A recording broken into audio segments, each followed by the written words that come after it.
This is Brother Benson, and I'm joined this evening with my good friend and brother, Mr. Miguda. Miguda, how are you doing?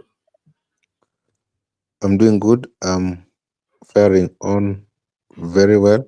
Mm-hmm.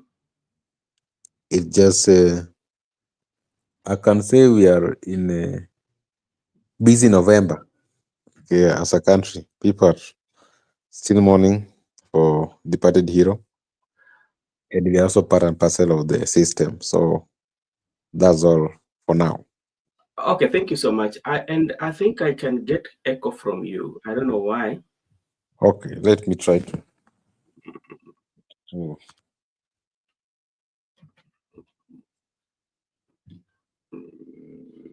I can get echo, especially. Are you still getting the echo? Yeah, yeah, I can get the echo. Hello.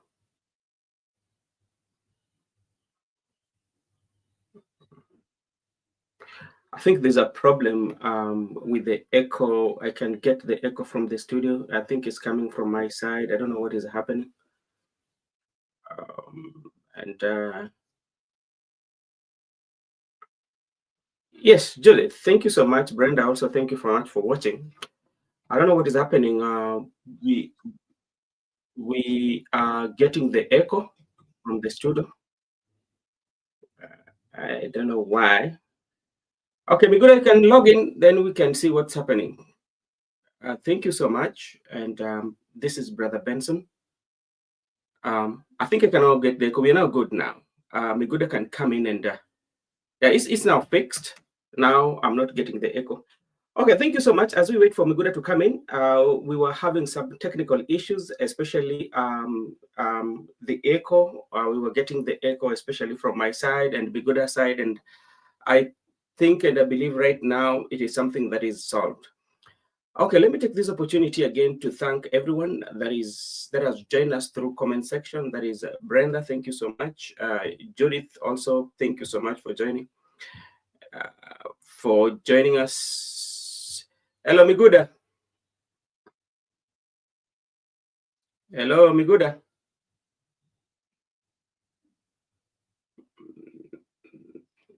Okay.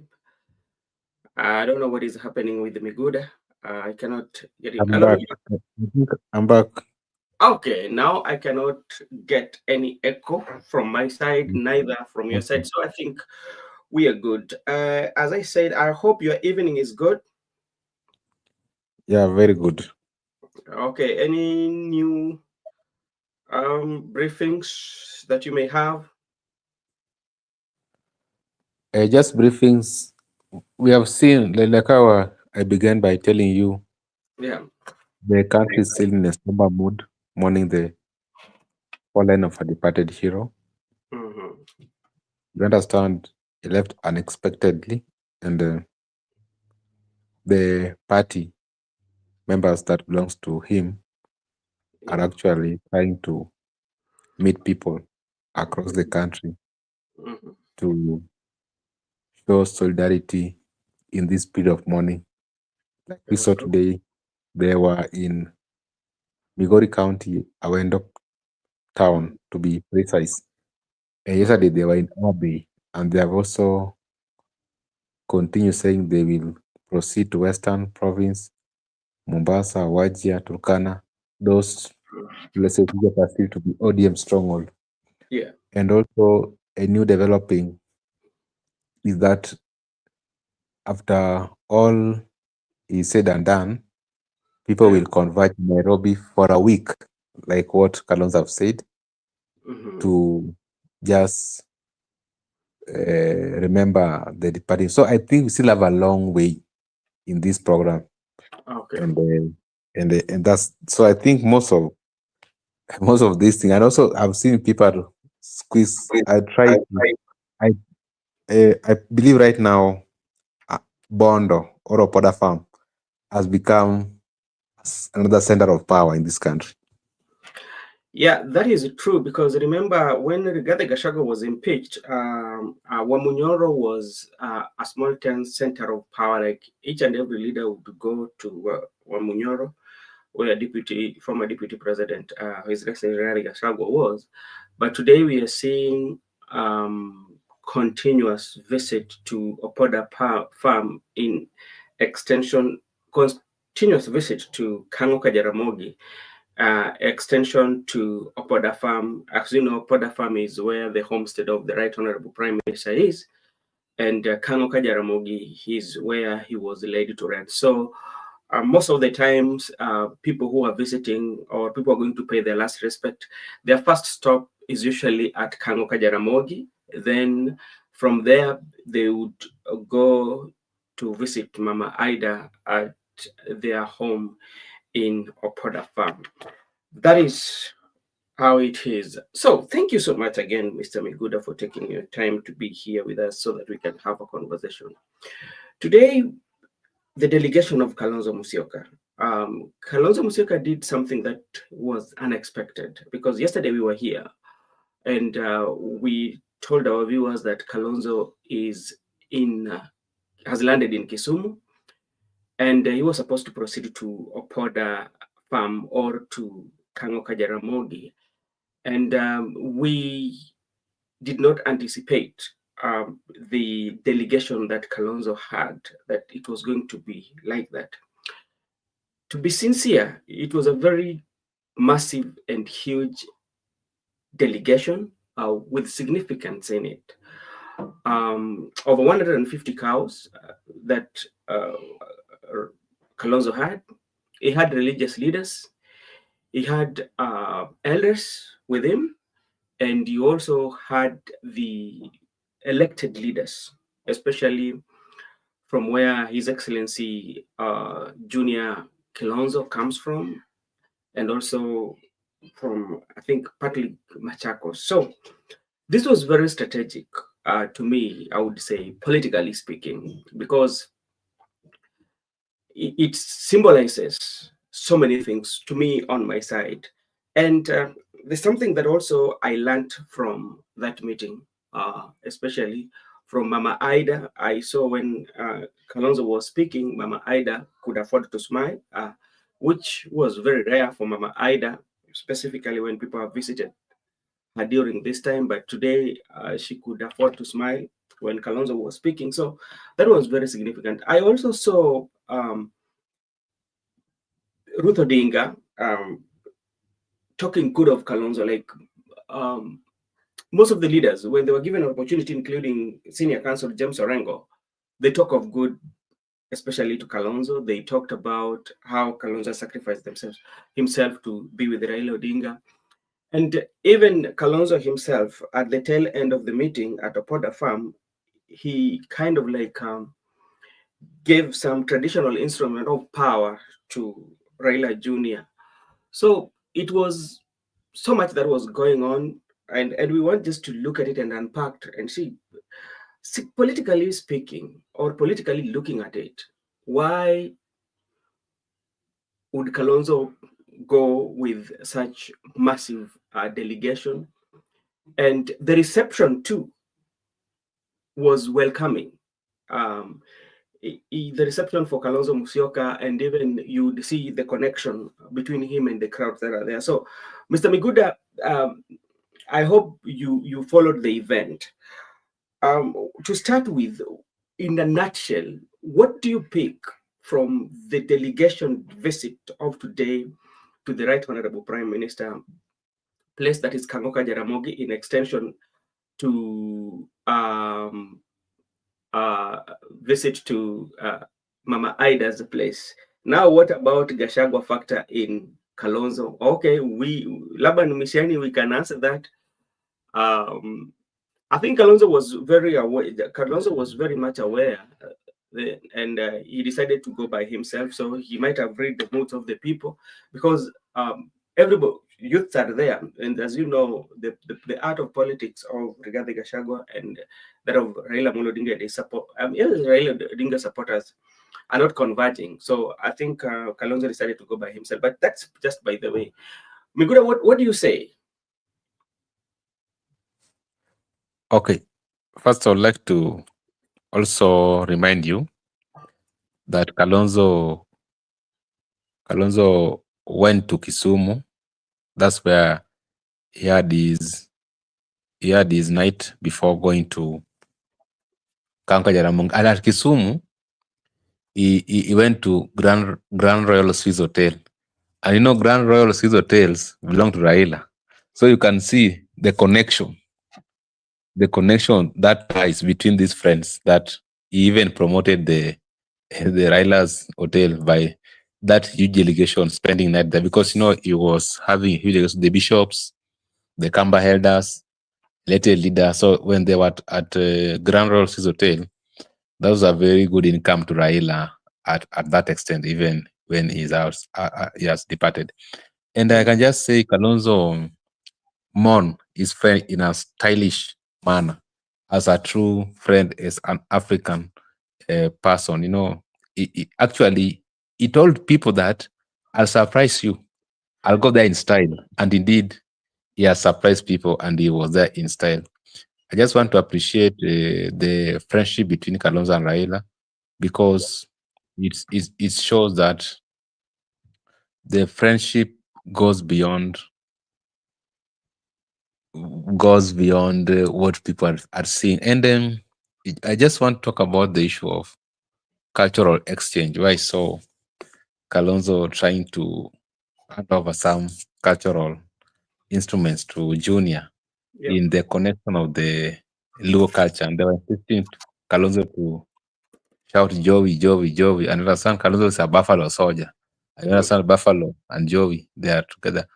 And then I like what Mama Ida said. And we have said this here time without number, that Mama Ida said, don't concentrate on enmity between politicians you to an extent of killing your opponent. Because you know there was a person who was killed in Kasibuka Bondo today, actually, because of the current politics in Kasibuka Bondo. So supporters should not kill others.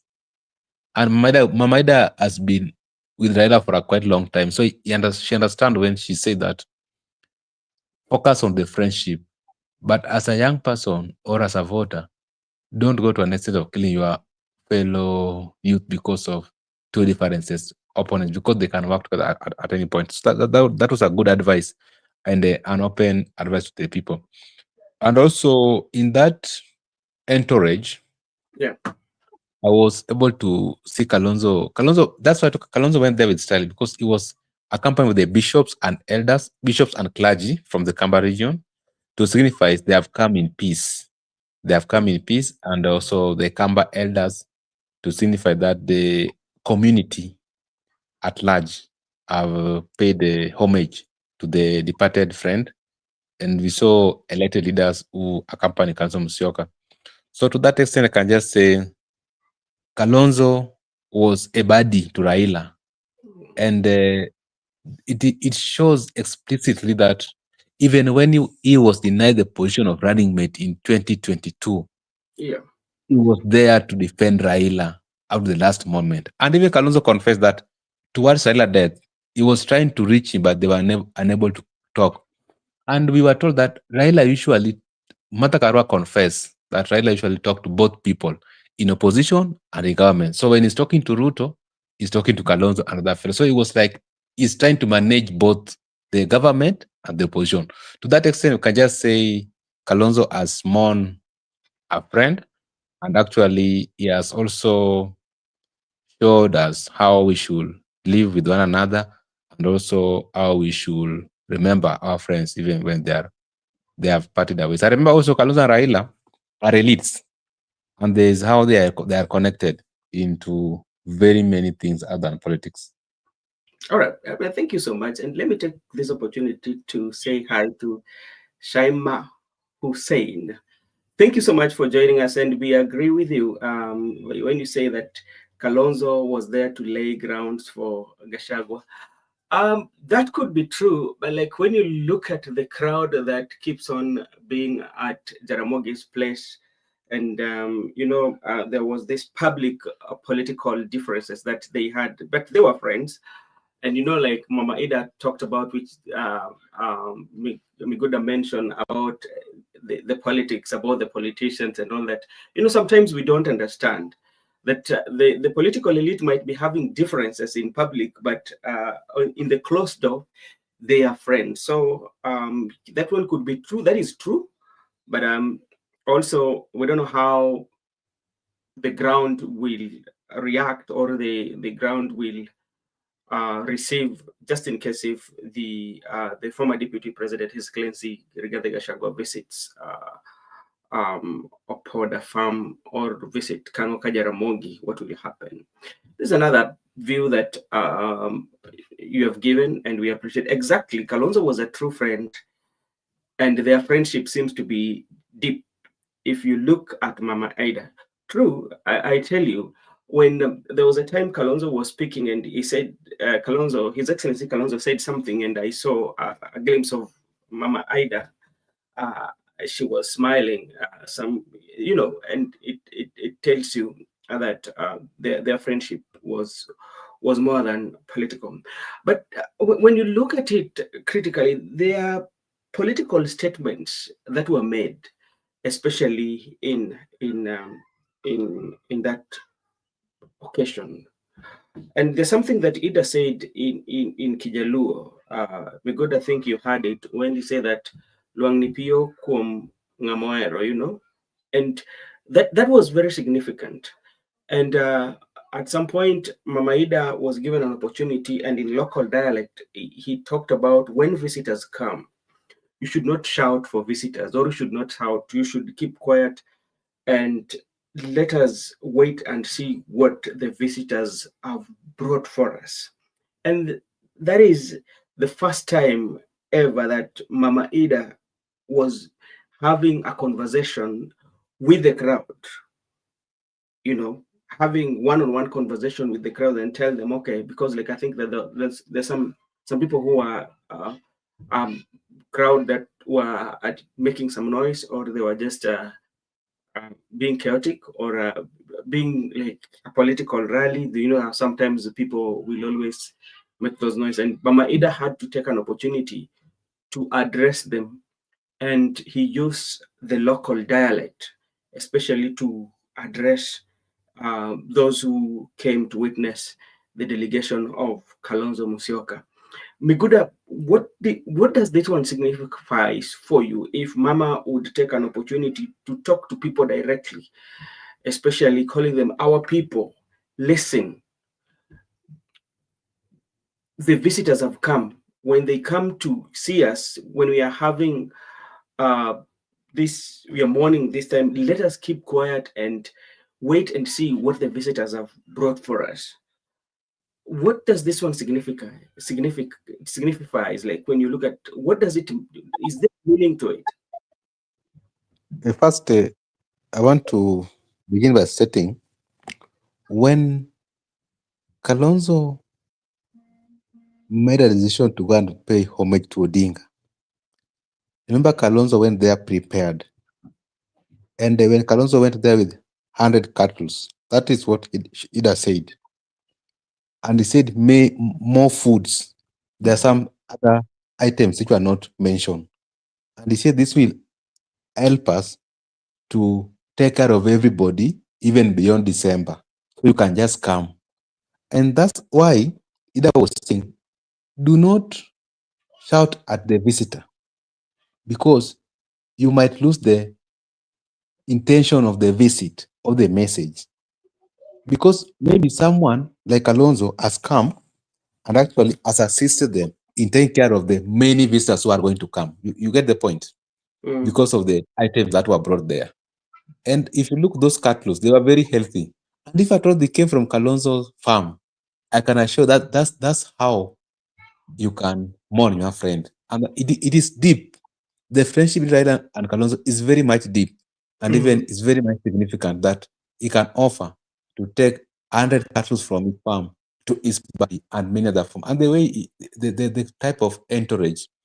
And when Maida spoke in Luo, he wanted to sink into the hearts of the people. He wanted to communicate to them in the heart that what you think is not what you know. In fact, what you know is not what it is. We know better than what you think you know as electors. Keep Mhm. off. This is friendship and this is not politics. And it was very particular. And you say that she's not a politician. So I think Mhm. Kalonzo did a very good thing Yeah. for a friend. All right. Thank you so much. And something that also stood out, especially when they were there at Kangoka Jaramogi, Mama Ida really singled out the two governors that accompanied Kalonzo Musyoka. That was Mutula Kilonzo Jr. and Wavinya Ndeti, whereby he said that, by the way, Wavinya was my student, and she paused for a while and asked, "Who are the teachers here? Can you tell us who maybe was in your class, or who did you teach?" And at that moment, at least it broke the monotony or the boredom, maybe, if to say that was there, and people laughed. And also remember, uh, when Njoki Ndung'u, one of the justices at High Supreme Court, visited also, she mentioned her. So what does it one talk about, Ida, especially when the students, her students, come to pay last respect for the husband? She cannot go without recognizing them. What does this one speak about, Mama Ida?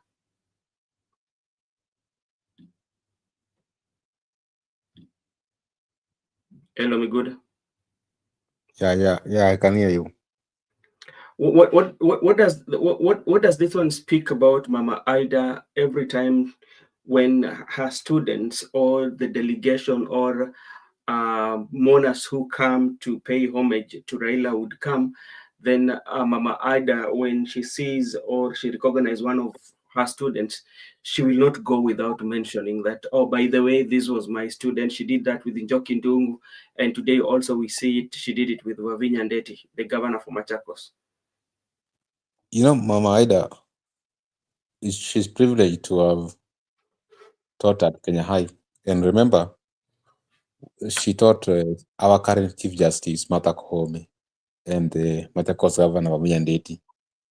To that extent, she's proud that at least out of the student, there are some people I who are think it's actually Njoki Ndung'u, not Martha Koome. Is this Martha even Koome or? Martha Koome, not Njoki Ndung'u, Hmm. because even Martha Koome was the one who was assisting her to do the cases when Raila was detained Okay. by that time, because he was providing a pro bono legal service because the madam actually had taught her. And then what she is appreciating that those people are actually serving the public. They are serving the people of Kenya. And because of the effort they made together jointly, student-teacher relationship made them to that extent that they can serve the public. And to that extent, they have been part and parcel of the Raila struggle. Remember, Kome also, at one point during multiple democracy, she participated as a young lawyer, and Wavinya Ndeti has been with them in the struggle to ensure that they bring reforms, like the electoral reforms. So to that extent, I think she just wanted to highlight that most of the time, Yeah. the relationship can not end at the school level. It should not end whereby you met, but it should go beyond your meeting point, even after death, because Raila is no more.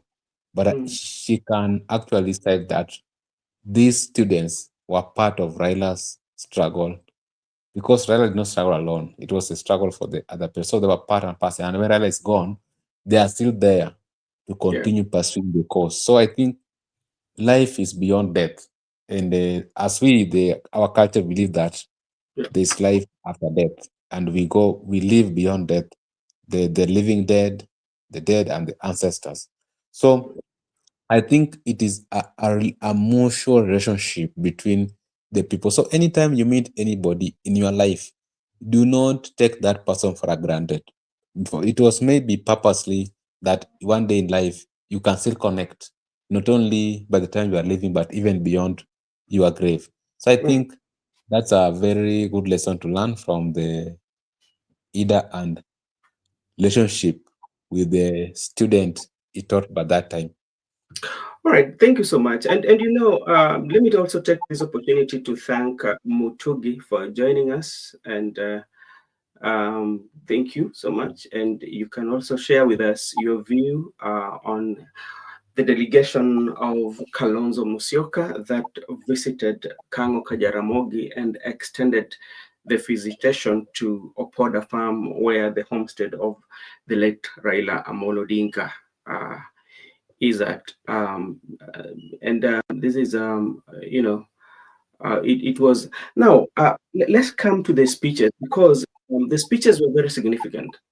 When you listen to the speech of Ruth Odinga, and she was very categorical, and she was speaking with authority, and you reflect on sometimes what is happening in ODM, do you see that she has quite much different views like other majority of ODM leaders? Yeah, before I respond to that question, I saw our good friend Hussein saying that Luos, Luos should understand that politics is not that serious. I want to respond to my good friend Hussein. Hussein, Luos, Luos don't take politics to be serious. The only thing that you don't understand, Luos are naturally dramatic people. They like to do it big, and they are being informed by their culture. And even remember, there is no single day you'll find Luos fighting the civilians. If there are only Luos versus police officers, because police officers are perceived to be using excessive force like tear gas, live rounds, water cannon. So they throw stones at police officers, but not at their fellow people. And even the other time you saw they were saying what of more really. They were taking their their hunger to rally instead of fighting people. And even remember, if you look at the post-election violence, 2007, 2008, look at the Luo, Nyanza Luo. No one was. Remember, you know where people were moved from one place to the other place, Rift Valley, where there was more violence. But in Luo areas, people were just agitating, fighting against police officers, barricading roads. But against the fellow Kenyans, they can't do it. And then look at them at their Karanda, what they're doing. They're just too much noisy and dramatic in nature, but they don't cause violence against any civilian. So I think to them, that's their cultural way of practicing things, but not that they are going to harm. The only the only body that they usually fight is the police officers because of that excessive force police are using, but not that they have taken it serious. It's just their nature. There are people when they want to they make themselves significant, they do it to their best interest. So I think that one is okay. What I want to talk about Ruth Adhiambo Odinga. Ruth Adhiambo Odinga seems to know something that majority of the people do not know. And I think they're just waiting for the right time so that they can speed the beans. Because Ruth Adhiambo Odinga has been very consistent that we can't lose our party, ODM, to anybody. ODM, and when they say ODM cannot be swallowed. So they're making the same points that let us not lose our party. Let no party swallow ODM. And Orenga has been insisting on multi-party democracy, that let us embrace multi-party democracy. Let us not go to negotiation with our party, folding our party, that our party will be swallowed by the party.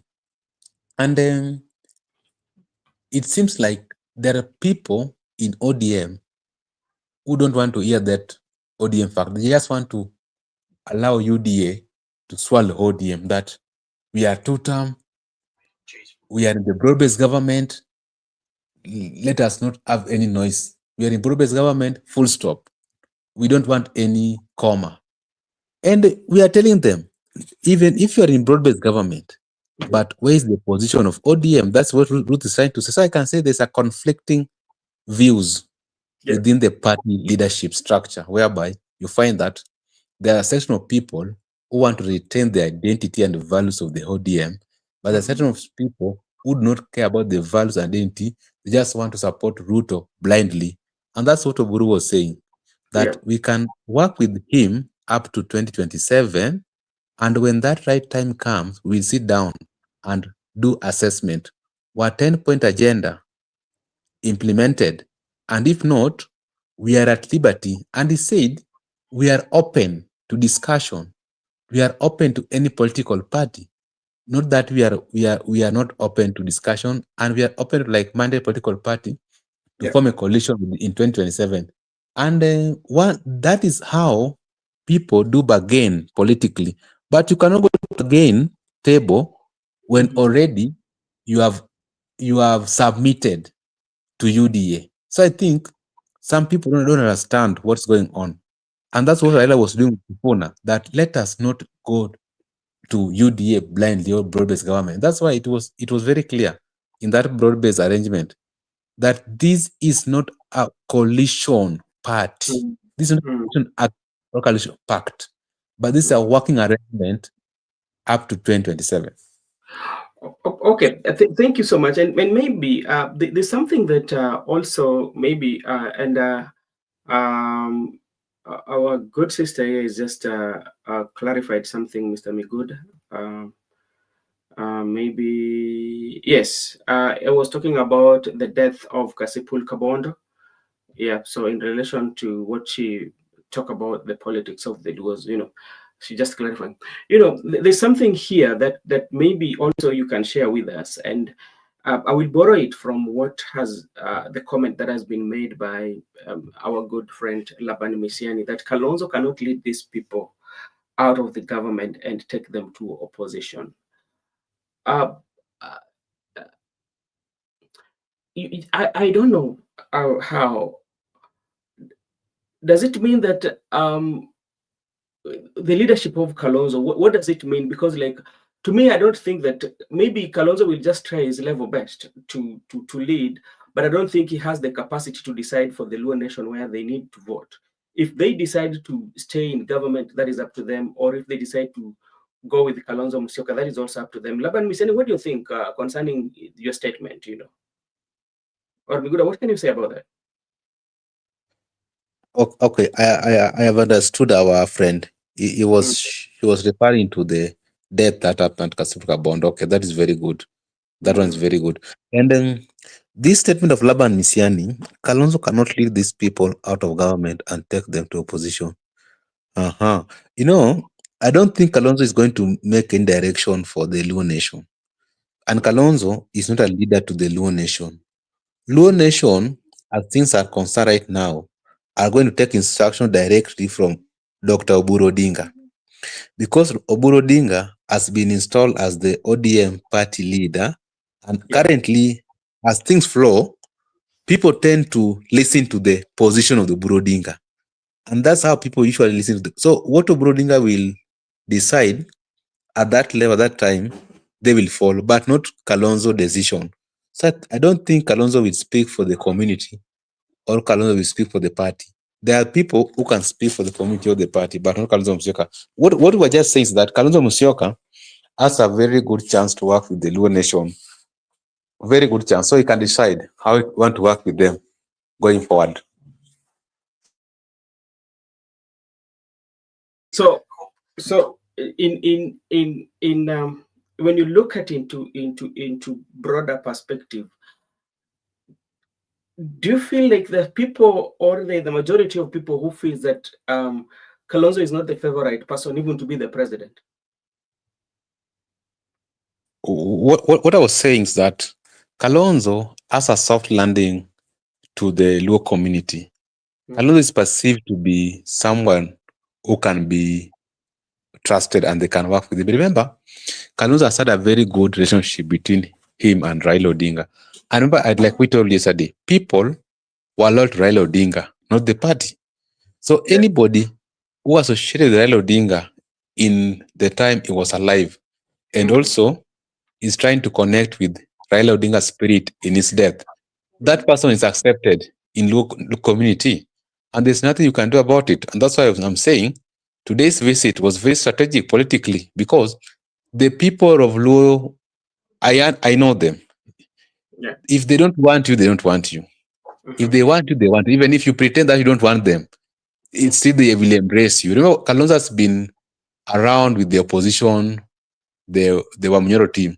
But when he arrived at Opoda or in Kisumu, he was embraced. Even you saw the local. Remember, there were local who were escorting him. Those who were chanting Joey, Joey, Joey. So that's how this community are. So we are saying, and who told you that Kalonzo cannot become the president? Now that's the question. What if people unite behind Yeah. Kalonzo is supported? He can still become the president. So there's no point you can say Kalonzo cannot become the president. He can still become the president if people agree on how to work going forward. And not that Kalonzo is going to take the people currently outside the broad-based arrangement. He cannot do that because Kalonzo has a party called Wiper. And remember, even today they talked about Azimio. Remember, Azimio was never dissolved. So what if they sat down? And remember, even Gachagua is not in Azimio. The DCP party is not in Azimio. What if the Azimio members decide that going forward, we are not working with the DCP, Yeah. we are not working with the we are not working with the UDA. Our candidate is Kalonzo Musyoka. So what will you do? So those are things that we must reconsider. Okay. All right. Thank you so much, Mr. Miguda. But again, best to be on Kalonzo, because like we want to look at the relationship between the Kalonzo, His Excellency Kalonzo Musyoka, and the Right Honorable Prime Minister Raila Odinga. And I would tend to go to incidences whereby Kalonzo has stood with the Right Honorable Prime Minister Raila Odinga for especially 3 consecutive elections. That is almost like 15 years.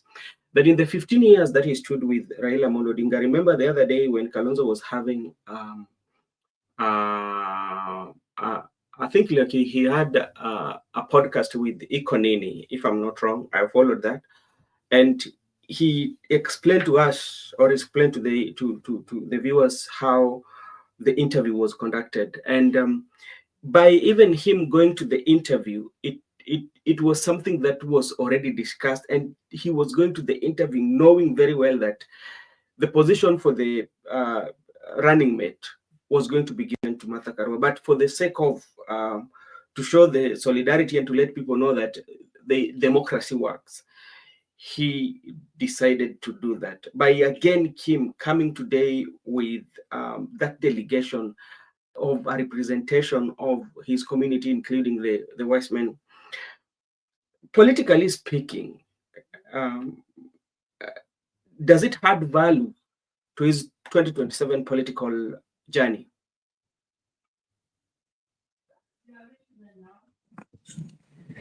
It can hurt. The problem has always been that people think that politics can just last the way we are seeing it today. Mm-hmm. It is dynamic. It can, even in the next year, June, things can change. Who knew that Raila will go for broad-based government? Nobody knew. We knew that Raila's route has been declared and Raila is in opposition until 2027. Who knew Gachagua was going to be impeached? Nobody knew.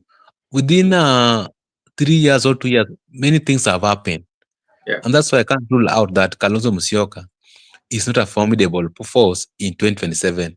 And even what paying homage today to Raila Odinga is adding a bonga points. Like I've told you, me, if you look at my contact, I have so many Luos in my contact. If I follow their status today, they were saying, this man, we must reconsider. Mm-hmm. This man has done us proud, has done us something good. Yeah. So those are just on a ground basis analysis that Kalonzo is welcomed and is like people. So it is strategic. So what if there are things that Kalonzo can do right now to ensure that they work together. Working together doesn't mean that now even Kalonzo can come to, and there is no closed door. Even Yeah. Kalonzo can go to broad-based government. Who said that broad-based government is only for the ODM and UDA? Even that broad-based government is open for Rigathi Gachagua, because Ruto is saying we bring all Kenyans to work.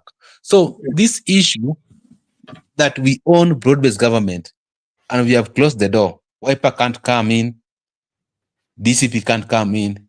And also in opposition, we have closed the door. We are the united opposition. There is no party can come in. No, it is still an open field whereby Wiper can still go to Wiper can still work with ODM in the so-called broken government to bring Kalonzo on board. So this issue of ruling out Kalonzo, it is quite impossible for the community to work with Kalonzo. Me, I don't buy that idea. Me, I believe that it is very possible for all these people to work together, including Gachagua working with Ruto. And you saw what Gachagua said, that he liked Raila because Raila was having a very good and formidable foot soldiers. Even after elections, they could Yeah. lead in negotiation. And they also appealed to the Mount Kenya people that kindly give me very brave foot soldiers so that even if we are post 2027, I can lead you people to negotiate. You understand? Yeah. So in my view, I believe that what Kalonzo did today, according to me, it is a political strategic that will earn him more bonga points. It's better way than where he was before paying homage to Odinga. If you go to the what we call opinion poll today, Yeah. he has had maybe a certain percentage. Okay. Thank you so much. And I know we'll come back to discuss about Kalonzo, and let's focus a little bit on Orengo, the good governor of Sierra. You know, during his speech, I picked something, especially talking about the political parties, especially like we have to make sure that our political parties are strong and they're independent. And if you compare that speech and what he made during the burial of the Right Honorable Prime Minister Raila Amolo Odinga, is still the same. He has maintained, he has not changed his stand, especially on strong political parties. And he talked about that all those political parties, even if they are having agreement and whatever, but it should be anchored in the law of the land. He maintained that. Based on what we have, especially you look at the broad-based government, Rengo was one of those leaders who were opposed to broad-based government because lack of structure, and is still insisting about that. What is your take on that? Then another thing also about Orengo, I told you about there are three people, not now three. I'm talking about Mama Ida, I'm talking about Orengo and Anyang Nyong'o, and maybe Ruth Odinga in extension to what, like, there's something that the three, I mean, there's something that they know that we don't know, because they are very, very, very wise and calculative on the choice of the words that they use, especially when it comes to broad-based government. So I want you to connect that with the words that he choose to use, and also maintaining the messaging is the same in all the occasions that he has attended. And I like what Orengo is doing. You understand? There are people in ODM who have insisted that we are in broad-based government, full stop. No room for thinking, no room for view. We are here. And Orengo, Ruth, even Anyang' Nyong'o. You remember Anyang' Nyong'o said, Sifuna is going nowhere. Odiwuor Ongwen, who sits in the executive, said, Sifuna speak for the party. Baba said before he died, Sifuna is the voice of the party. Oburu said Sifuna is the voice of the party. And all of them have insisted, including James Orengo, that during the funeral, James Orengo said, do not kill multi-party democracy. Yeah. Let ODM stand. And even Orengo insisted that even if those ODM bigwigs who are going to negotiate with UDA don't negotiate minus getting information from the people. And then if you look at those statements, there are some people in ODM who said, how can Sifuna confront party leader? Sifuna should be kicked out. Those people, the people don't want us to talk about other views. No, Sifuna should be kicked out. Sifuna should resign. by November, it will not be the SG. So you understand the reason why you have said these people are very intelligent, people like Orengo and Ida and Ruth and Sifuna. Indeed, they are very intelligent because we are in a political competition, a contest, and you don't know the intent of your opponent. And when your opponent has invited you to have a dinner at the table, you must be very careful because do you know the intent of William Ruto?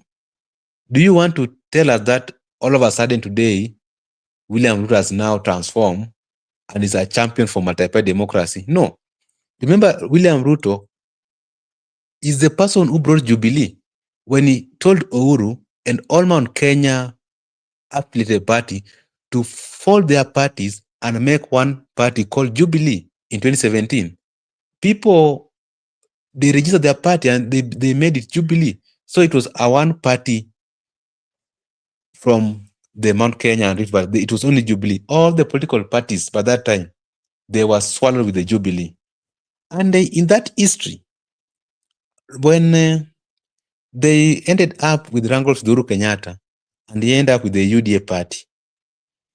Remember, before we go to UDA party, from the history of Raila, because he has been a champion of multiple democracy, when they were forming alliances in 2013, he said, let us have what we call CORD, Coalition for Reform and Democracy. Therefore, Wiper was not formed, and even Ford Kenya was not destroyed. So it was a coalition of many political parties. So it remained with the multi-party democracy. In 2017, when it was NASA, there were many political parties that formed NASA, and even today, Azimio was formed by many political parties. But when Ruto became the president in 2022, even after forming UDA, the Kenya Kwanza Alliance, he went further and also forced Mudavadi to destroy Amani National Congress. And he was even forcing Wetangula to destroy Ford Kenya. It is only Wetangula refused. So look at the history of the person you are dealing with. The history of William Ruto is always, you want to thrive in a single party state, like what he did in 2017. And when you want to negotiate with him, before he swallowed your party, so-called ODM, you must be very careful. And that's why we are saying, even when we are competing in politics, there's no trust. So we are in a table, we want to form coalitions, but there's no way I can trust you. And I know your history very well that you are a victim of destroying multi-party. And with the people, we have the champions multi-party. That's what we are saying. That's why I want to ride on Orengo's point that even if you are negotiating, even if you are doing anything, but remember that don't destroy the multi-party democracy. ODM must remain strong. ODM must remain independent. And if ODM must join government, or if ODM must form government, either two things. ODM provide the presidential candidate, or ODM be part of the coalition that will form government. That's what we have been insisting here. There are people who want ODM to go to UDA and be swallowed so that it will be UDA and UDA affair. Then you're just there, just like flower girls. We're saying no. It is better for ODM to be part of the government as a coalition or not forming it than it being destroyed. Because if you destroy ODM today, it means that the next victim is going to be Wiper, DCP, and the party. We don't want to lose our multi-party democracy. So people like Orengo, who have been champions of multi-party democracy, people like Ruto Dinga, Sifuna, are very critical. And that's why they have issues with that structure. That don't talk, don't speak. It is two-term. Yes, it is two-term. But on which basis are we going to have this two-term? Which coalition? So, you must be realistic before you say it is two-term. Not that we have said it's not two-term. We are saying, even if it is two-term, how are we going to have this two-term? Are we going to this two-term whereby we have followed our political party, or even after election, we are going to be forced that for you to serve in this UDA government, follow your party the way Musalia followed Amani. ODM must remain strong in government or in opposition. That's what Orange is trying to say. So it's better you be in opposition, stronger, than being government but weaker.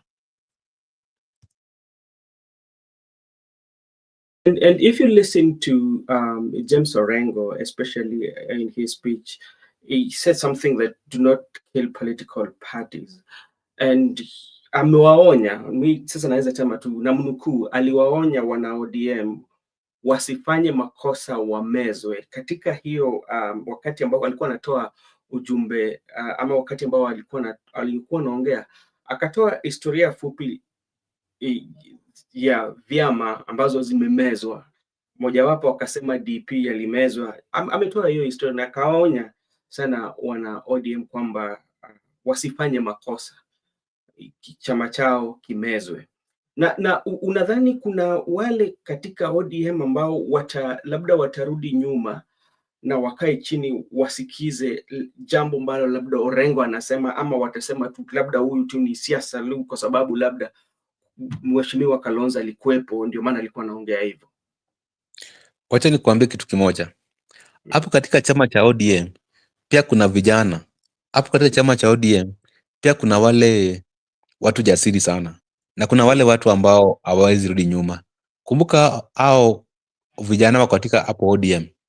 Kuna vijana ambao walikuwa wanapigwa tu risasi hivi na Raila Amolo Odinga na walikuwa nda mbele, na kuna wale waoga ambao walikimbia wakaingia huko ndani, na kuna wale waoga ambao saizi wakimbia watu ya kwamba imbeni muhula ya pili, lakini kuna wale bado wanaongea even bado wanaongea, hata kama wanazungumza, wanasema sisi kama chama kuna zile maadili tuko nazo kama chama, kuna zile sifa tumesemea kama chama. Sasa kabla tujazungumza kubali ati ya kwamba ati hakuna muhula wa pili, muhula wa pili za kuwa, but itakuwaje? Sisi kama chama tukuna zile maadili zetu na kuna zile sifa tunajulikana nazo. Sasa utapata kuna wale vijana kama Simbarati, kuna vijana kama Edwin Sifuna, kuna wale vijana kama hata wazee kama James Orengo na Kinanyang' Nyong'o. Watakubaliana na William Ruto ili ameze ODM? Hiyo haitawezekana. Ili itabidi kama ni lazima UDA imeze ODM ndio serikali iundwe, basi hiyo serikali haitaundwa, itaundwa na UDA peke yake, ama atachukua wale wenye wanampendeza aende nazo, lakini wale ambao watamkubalia kumeza ODM watabaki nje. Okay, asante sana. Bado tu nikikurejesha tu hapo, Makobura, habari gani kakangu? Niko vyema, nashukuru. Na wasalimu pia. Hamjambo? Hatujambo kaka. Siku yako imekuwa vipi? Siku yangu imekuwa vyema. Siyaoni mabaya, nashukuru Mola. Yeah. Okay, asante sana. Leo tuko na mjadala hapa, na mjadala ambayo tunazungumzia Mheshimiwa Kalonzo Musyoka ambaye siku ya leo aliambatana na kikosi na watu wa mashuhuri kutoka nyumbani kwao ama kule Machako kule Ukambani kwenda kupatiana heshima za mwisho kwa Mheshimiwa Raila Amolo Odinga ambaye alizikwa takriban wiki mbili kwa saizi tunazungumzia, na alikuja na mali, tuseme kwamba ng'ombe mingi sana, na vile vile watu walimpokea, na pia kuna maviongozi ambao walikuwepo walizungumza. Dadake Raila Amolo Odinga, Ruth Odinga, ambaye bado ni mwanabunge, pia alizungumza. Junior alizungumza, Orengo pia alizungumza, na wengi tu, na wale ambao Raila Kalonzo walimzindikisha Kalonzo kumpatia Raila heshima zake. Now, maybe, I don't know, did you get time to see or watch what Orengo has said? And maybe I would quote something here. Then you can also give your opinion.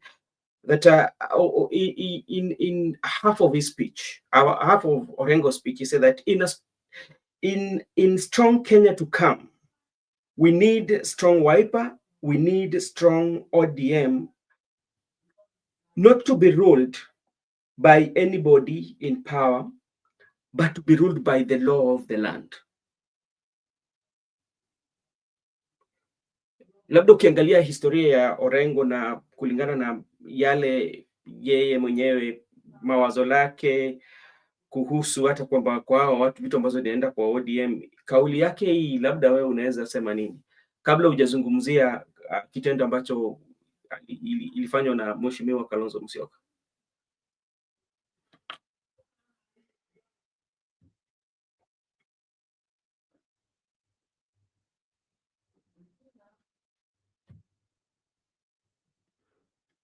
Makobura nipate. Okay, sawa sawa, tutamsubiri aingie. Unanisikiza? Nakusikiza sasa kaka. Okay. Okay, thank you. I'm sorry for that. James Orengo's speech today was, of course, I heard him speak about, giving an heartfelt tribute to Raila Amolo Odinga.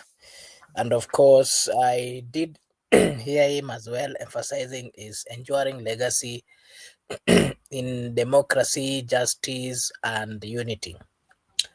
Orengo declared that the spirit of Raila still lives on, and of course continues to inspire. And if I'm supposed to give, to analyze what he focused on, of course I'll focus on him speaking about democracy, justice, and of course unity.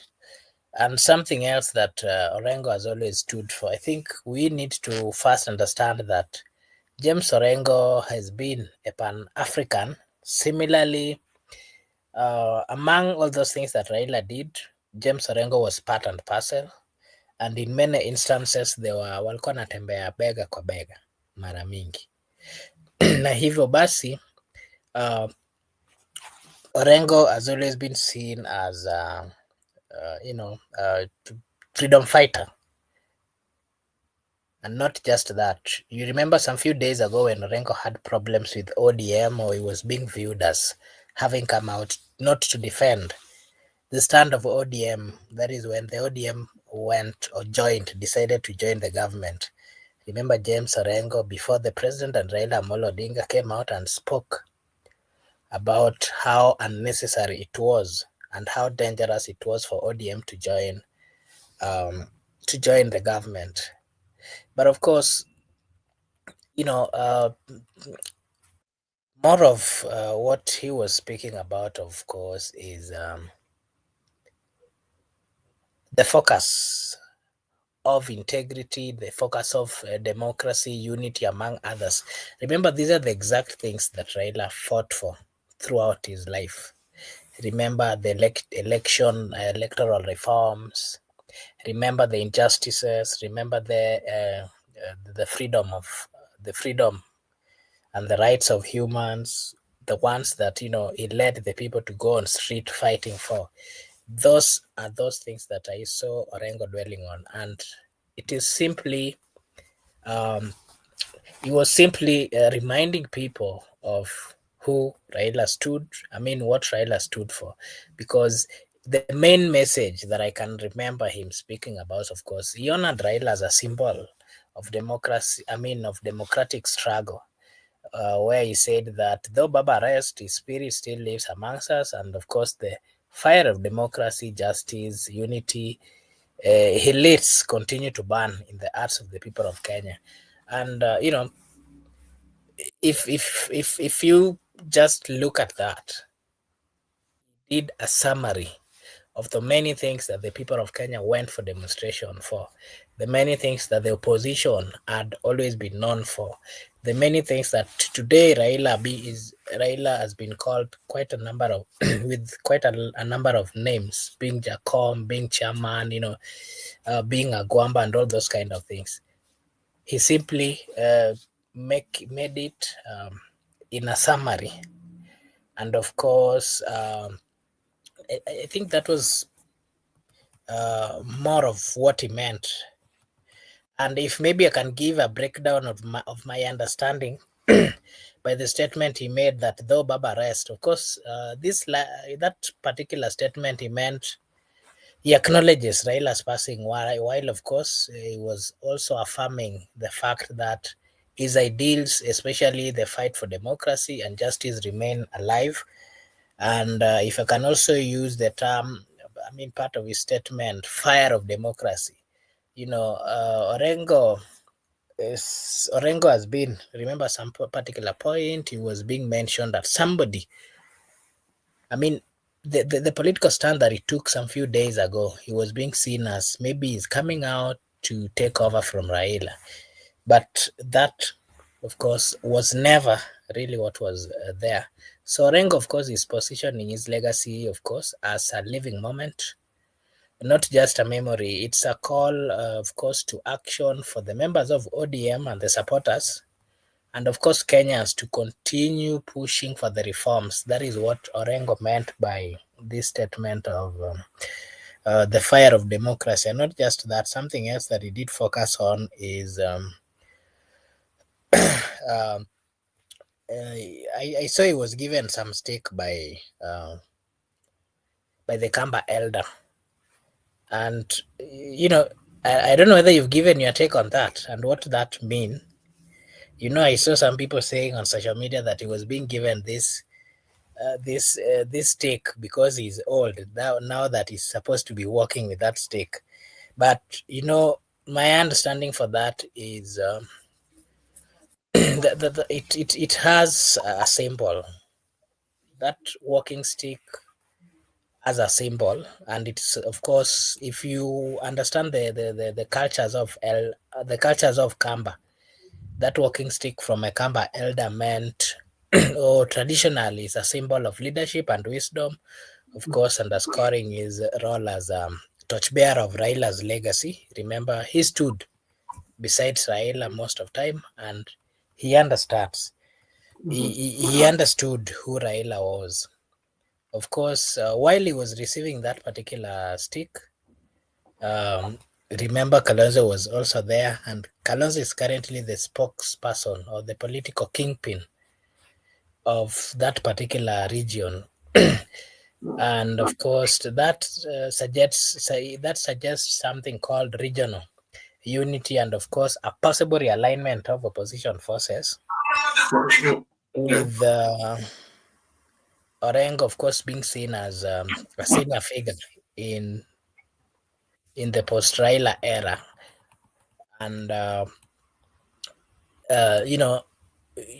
Orengo is a lawyer, if I'm not wrong, and remember the many cases that he has handled while he was over there in closer to Raila. And not just closer to Raila, remember the coalitions that they had. He was the senior most lawyer that represented the views or all those complaints that the opposition used to have. That is a clear indication to you again that Orengo ni mtu wa maana sana in this ODM. And being that he is a lawyer and Kalonzo is also a lawyer, and again, not forgetting the political stance that Orengo has always had. To me, my full analysis is Orengo can easily work with Kalonzo Musyoka compared to William Samoei Ruto. You're muted.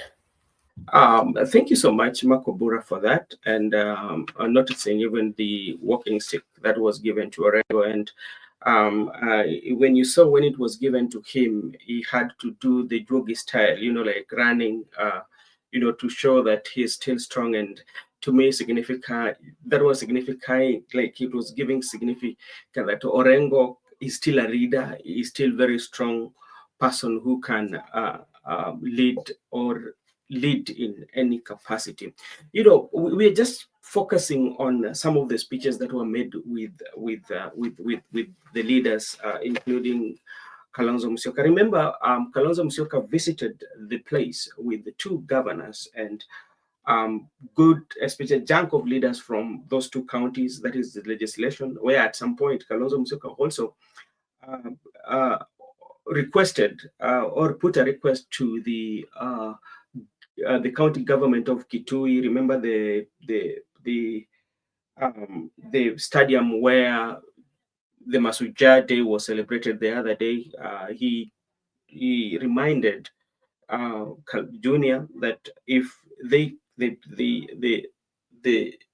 county members um, of that county can pass a resolution so that uh, stadium could be named after the Right Honorable Raila Amolo Odinga. He also supported the idea that was flouted by Governor Wanga that Talanta Ella should be named after Raila Amolo Odinga. So those are some of the speeches that we picked from, but I know some are coming. Now, let's also go back and look at what Mutula Kilonzo Jr. said when he was given an opportunity to speak.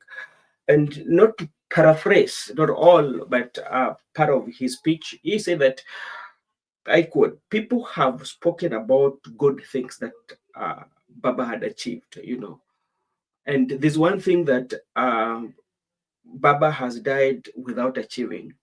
That is a free and fair election. And as you know, we know the history, especially when it comes to election and even the announcing of the results and everything that surrounds our elections. Mr. Miguda, is there somebody who is going to champion the free and fair election? And even in a nutshell, we call the electoral process as transformation, whereby we have the electoral justice. How can we get electoral justice? How can we make that your vote counts? How can we make sure that the winner always is the winner, not otherwise? Is there somebody who is going to advocate for this? Yeah, there are many people who are going to advocate for the reforms of this country. Remember, we the young people, we must now take the mantle and go forward. We the young people, we must now ensure that we continue with the struggle. The struggle must always be there. There's no day we'll sit pretty comfortable with the country that now we are pushed to the end. Now we can no longer struggle. We can no longer be reforms. Remember, they are trying to bully us. They have bullied us that we don't have money, we are the Gen Z, we don't have cash, endeni mtafute pesa kwanza, tafuteni kazi kwanza, hata mjaoa. But those are just bullying. They are bullying us. We don't care. Because remember, even people like Orengo, they started this journey long time ago when they were in the universities. Orengo had no car, Orengo had no wife, Orengo had no job, but he was being the street fighting for multi-party democracy. Therefore, there's no need for somebody to bully you that you are a Gen Z, you don't have anything, stop going to the street, stop agitating for your rights. That is wrong. The people who are going to ensure that we got a free, what we call electoral justice, is the young people. Because I believe that the struggle must always continue. The fact that Raila was detained 7 years and that era's gone doesn't mean that now. The problem is also the young people don't want to struggle as they pursuit for their liberation because they have been bullied by the old people. But now, let me respond to that question. But now, what I want to say is that currently, there are people in this country who are going to ensure that the legacy of Raila shines. Right now, we have buried Raila, but you can feel people like Orengo, you can feel Sifuna, you can feel Ruth. They are trying to continue that struggle, but there are people who have been swallowed by the status quo. And when the young people, their right time will come. Right now in Kenya, we have challenges. If we can get free, fair, verifiable, transparent elections, but that is not enough. We still have ending issues with economic liberation. So, who are the people, who are the generation which is going to lead us to liberate our country economically?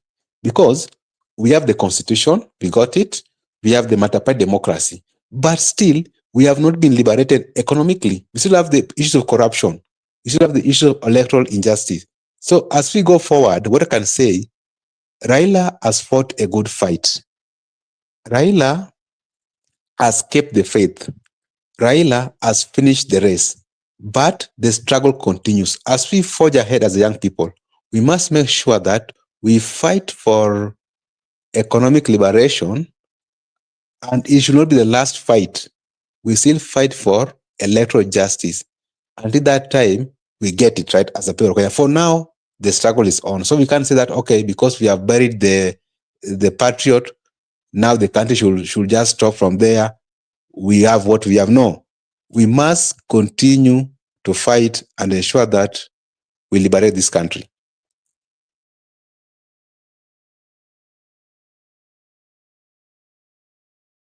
Thank you so much, Mr. Miguda, for that. And I hope Makobura also will give his view, especially when it comes to the free and fair election for what Raila was fighting for. And, you know, one of the things that surprises me is about especially how we do our politics. And, you know, it is the other day that the memorial of the Right Honorable Prime Minister was held in the Oma Bay. And one of the things that the talking points were, how can we be united and forge what Raila Odinga fought for? But in the same county, when you go to Kasipul Kabondo, you know, you were talking about, Miguda talked about what happened, about the violence that we are seeing, especially in what is this violence that usually that is usually experienced in some of the elections?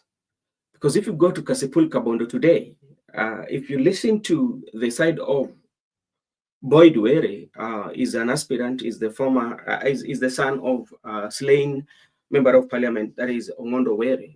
He's saying very well. He's also from his team. He's saying that his team was attacked by the supporters from his opponent. And if you go to his page, he has followed that with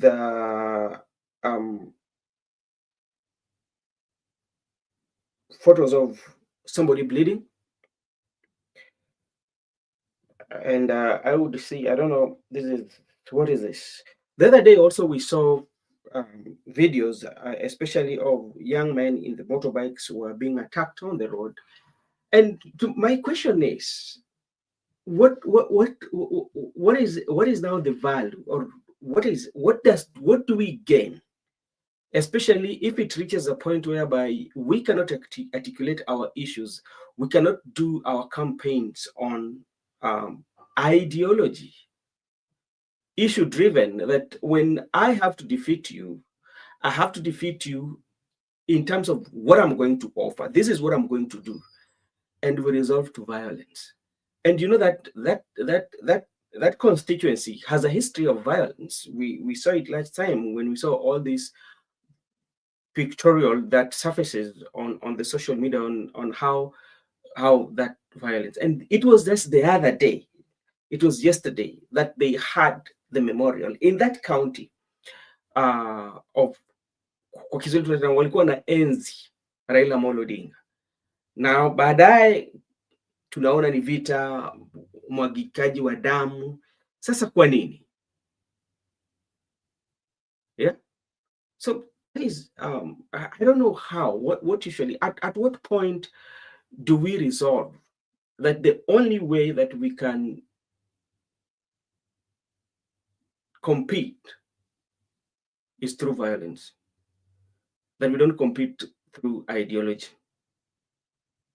Yeah. And the people, the violence that they do, or the violence that usually is the same people that they're going to represent. If Aroko wins today, or in November, the election that is coming, the mini poll that is coming this month, around 27, if Aroko becomes the winner, he will be a representative of everybody, including those who are supporting Boyd Were. If Boyd Were wins, the same thing will happen it means you are going to represent those who are supporting Boyd Were or those who are supporting Aroko, and he's going to address the issues that are affecting you. That's what happened. Now, if you go, you see how it is messy, it's bloody, the violence. And sometimes this like this, they do happen and they just let go like that. We don't see action being taken. For how long will this one happen?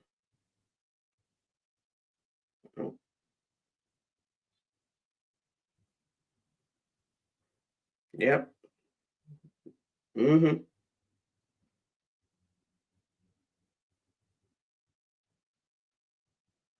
This is what let me this is what I can quote. This is what Boyd Were wrote. Alomakobura. Yes. I don't know what happened. Do you have you just left the studio, both of you, at once? It kicked me out. I don't know why. Okay, now I was just talking about the violence at Kasipul Kabondo. And I've not seen the statement from Morocco, but this is the statement from Boyd Were, who is also an aspirant in that race. And this is what Boyd wrote. If I'm wrong, what is happening today? Okay, there we go. So I will read for you the statement, and maybe you can give your views. It's a long statement, but you'll bear with me. Statement on violence in Kasipul. I quote, this is Boyd Were, Mr. Makubura. This afternoon, while I was having peaceful engaging voters in Central Kasipul Ward, Opondo, my event was violently disrupted by Aroko's team. Within minutes, they stormed the venue, alighted from their vehicles, and directed an provoked attack toward us. Sadly, gunshots were heard from Aroko's team, disturbing the peace that had initially prevailed. Yeah. The same group later proceeded to Nyalenda, where I was scheduled to meet more voters, and destroyed everything that had been set up, tents, chairs, and the public address system. In the process, 2 motorbikes were burnt to ashes, leaving behind a trail of destruction and fear among residents who had gathered peacefully to listen to my message.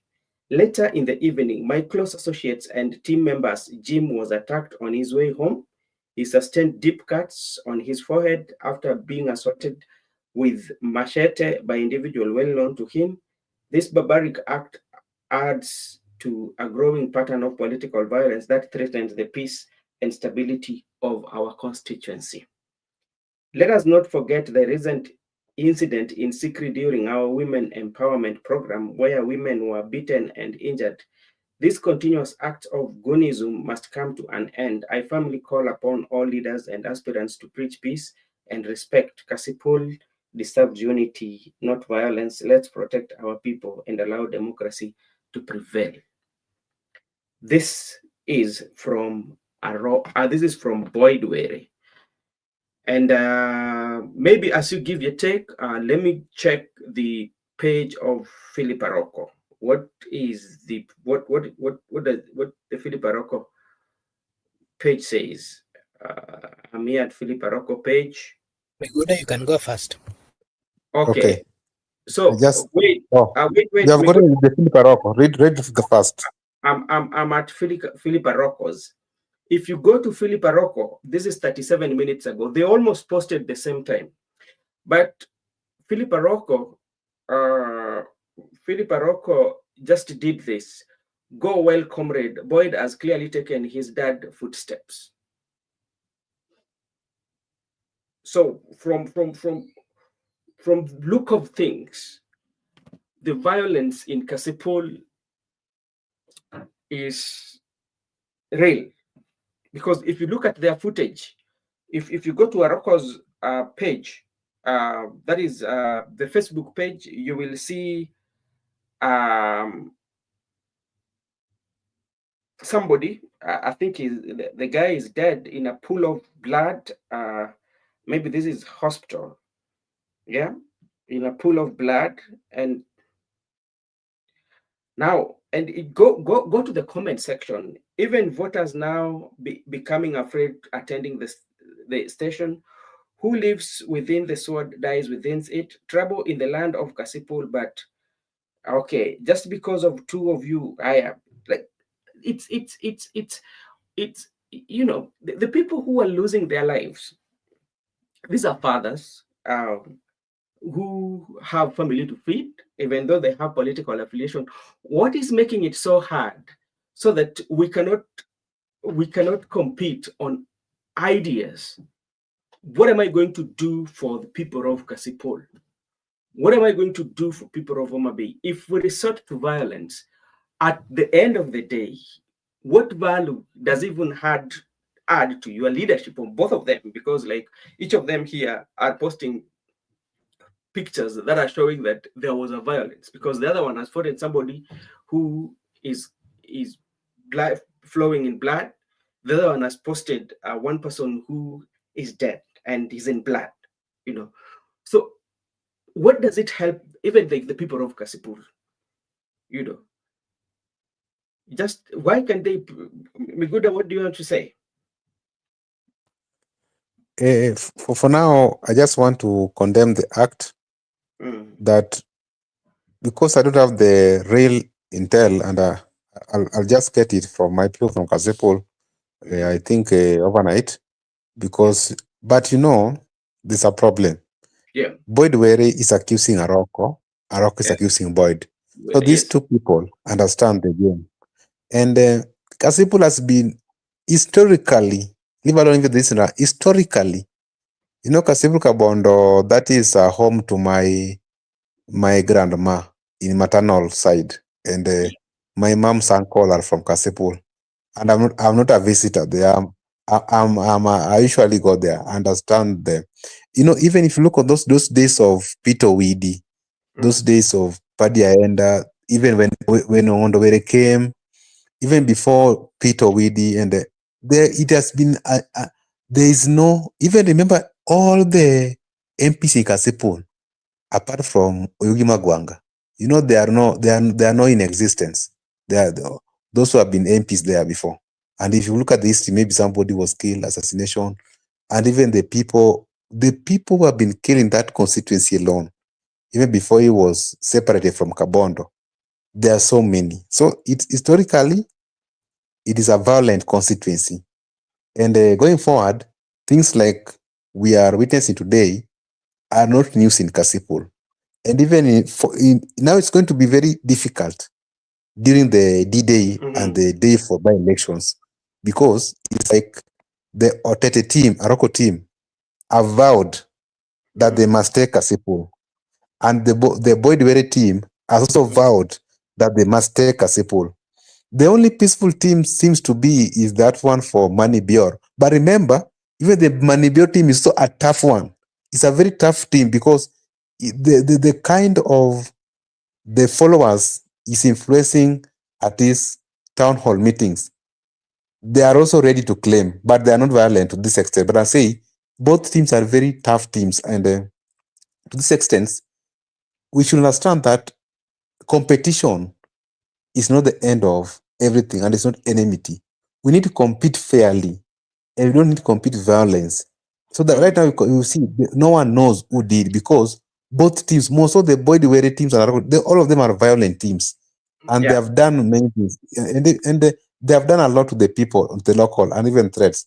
So up to now, I just want to condemn the act, and it should be reflecting to the electorate what Ida said today. Ida has lived with a super politician, Raila Odinga. So if she can advise you people that don't engage into any violence as electors at the interest of the competitors, she understands very well what she's telling you, because she was privileged to have Raila. Maybe Raila was meeting his opponents at night. Maybe Raila was calling his opponents at night. And maybe Raila used to tell Ida, we are friends. There's no permanent enmity here. So she understands what she's saying. So my appeal to the electorate, keep off the difference between Boyd and Aroko. Your work is very simple. Cast your ballot and walk away back to your home.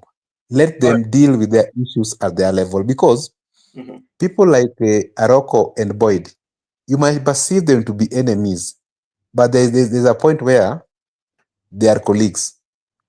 Okay. All right. Thank you so much, Mr. Miguda. And before that, I'm also receiving another alert message here. Boyd Were personal security was seriously wounded in a fierce clash that tragically claimed 2 lives. So as we speak today, and this is where I'm getting this feed is somebody who reports from Homa Bay, and I've seen has posted on his social media handle. I don't think this one, that it seems there was an exchange here. There was a clash between 2 parties, that is the Boyd Were and Philip Aroko. In the event of that clash, 2 people lost their lives. So that is what we getting. And if you go to the comment section,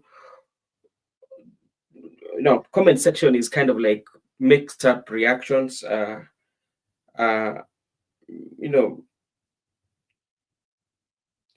Somebody said this guy killed 2 people. Nyinyi watu wa Kasipul, kindly style up. Don't you starve for peace and mature politics like other places. And it's just telling the people of Kasipul, what is this with violence, that you don't know what we call peace until when they're killing their young ones. You're killing the future leaders. Yani hii ni kama kujua hao wenyewe kwa wenyewe.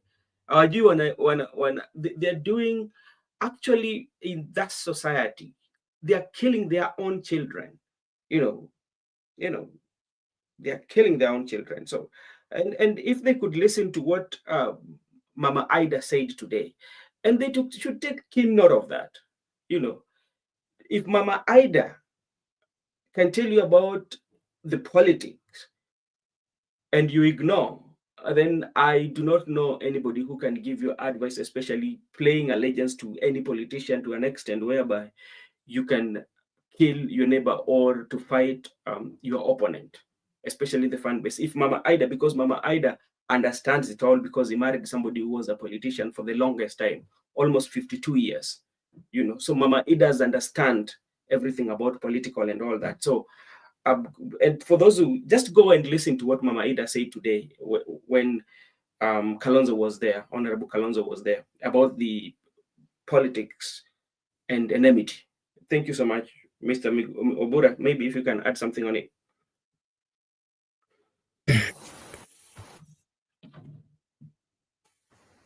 It's very unfortunate that even if we first look at the reason why there's a void, or there's a vacancy in that particular seat. Remember, it came through after the killing of the sitting member of parliament. I think that was a lesson enough that killing is not solution to problems, is not solution to challenges. It is not solution to even going or fighting our opponents. And the worst thing is, let no life be lost as people are looking for. Let life not be lost when people are looking for power. Power, thing of the world. Power is one thing that you'll never go with to heaven or whichever place after dying. It is so painful that families are losing their beloved ones just because of some people, looking for political position. It is so inhumane to fight and kill fellow human just because of politics. And me, I want to say that it is, haya yote yalipitwa na wakati. Why would you put enmity with a fellow human? Why would you put enmity with somebody just because of politics? It is such a useless thing to me. It is such a wrong thing to me. It doesn't make sense that people are dying. This is not the first time you're seeing people dying. Kasipul, people have been dying. People have been dying. People have been dying just because of power. I think it is so wrong. I even lack words to describe that, because you know, Kasipul people have died even before this. I mean, before the election of 2022, people used to die in Kasipul.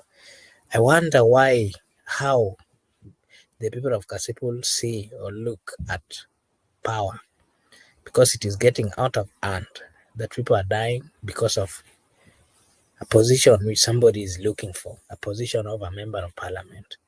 I don't know whether it comes with life. I don't know whether it comes with some gifts. I don't know whether it comes with some trophies. Why would you kill a fellow Kenyan just because of political differences? And you're fighting for somebody who will not even put you in his payroll. You're fighting for somebody who will not even care whether your families are okay or not.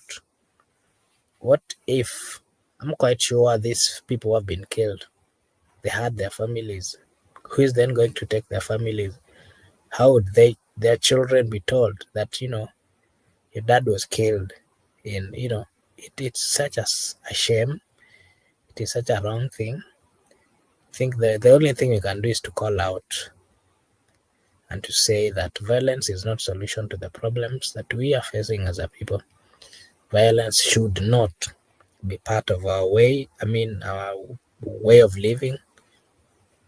Violence should not be seen in this generation, in these times. It doesn't make sense. Kenya has moved so many steps ahead. Kenya has moved so many miles ahead. Let no politicians take us back. Let no politician reminds us of the negative things that we've walked out of. That is what I can say. And I think this also goes to the leadership of Kasipul. Of course, starting with the governor and the political leaders in that particular area. They have to come out and sensitize the people. They have to come out and sensitize the citizen and tell them that politics is there. And when people are looking for leadership, there's no need of losing life. There's no need of killing fellow humans just because of politics that, doesn't solve the problems or the challenges fully of the people. It is upon the political class in that particular constituency, in that particular county, to come out and remind the people that let them not go to the extent of fighting because of politicians. If it is a must that they fight, then they leave it to the political class to fight. You cannot continue losing people. And mark you, the people who are dying are the most or the poorest people, because they're being paid either 50 bob to be in front and to fight. It is such a wrong thing to me that, we have to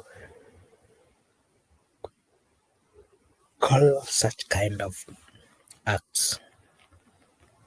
And we have to remind the people that it is not right to fight because of politics.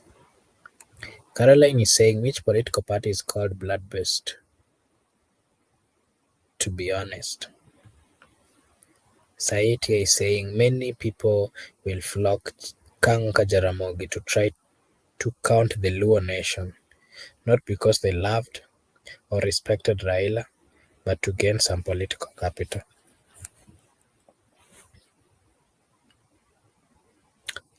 Okay. Mr. Miguda, Anything else that is still pending that maybe you guys had talked about that I can give my take on?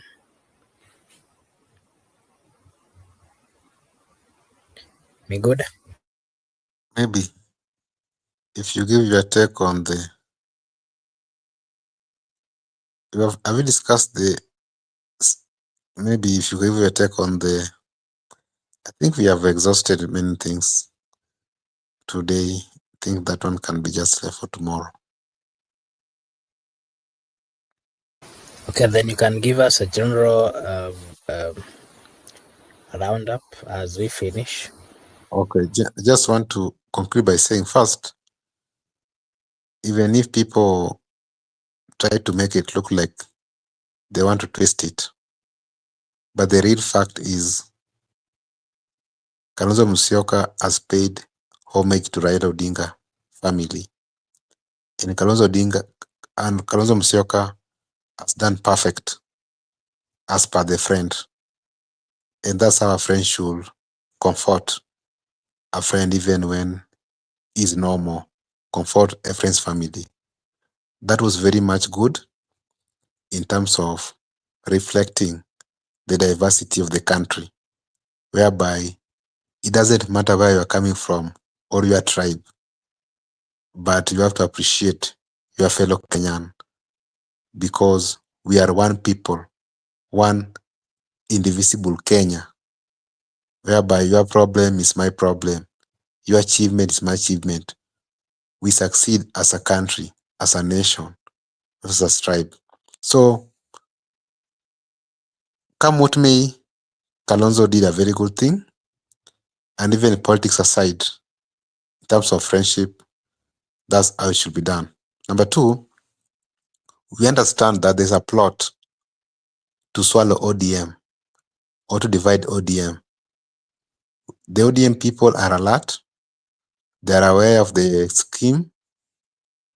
What we can just say is that no one is going to allow ODM to be swallowed or ODM to be divided because there are people who believe in multi-party democracy. And multi-party democracy was brought to this country through blood and sweat of the Kenyan people. People were detained, people were killed, people were shot until we became a multi-party state from a single party state. Therefore, we cannot take advantage of the death of Raila to destroy ODM so that we can destroy strong parties. ODM must live beyond Raila's death. And the people want to destroy party. We just want to say to them that some of them, their history are well known of swallowing parties. Recently, they swallowed the Amani National Congress was swallowed here. 2017 election, they swallowed many political parties. So we must remain a multi-party democracy, what our forefathers fought for. Lastly, the issue of Kasipul Kabondo. The people should understand. I don't know how much civic education can we deliver to the electorate to understand that we should not lose lives or destroy properties because of a mere competition. There's always life after competition. There's always life after all is said and done. Therefore, your life is precious to be taken away because of just defending a politician who does not even care about you, doesn't even know you and your family. We should be very, very cautious as we do our politics. We should be responsible as citizens. We should understand our rights, our basic freedoms, and our basic rights and our fundamental freedoms. We should understand the limitation of our rights. We should understand how much can we stretch and how much can we stop. Where to stop, we should understand so that we don't have any issues with our opponents and state officers. The people should understand that they are sovereign and they can exercise their power by electing a leader at ballot. But you don't have power to take someone's life. Even the police officer doesn't have any power to take someone's life. Even the court doesn't have any power to punish someone on death penalty.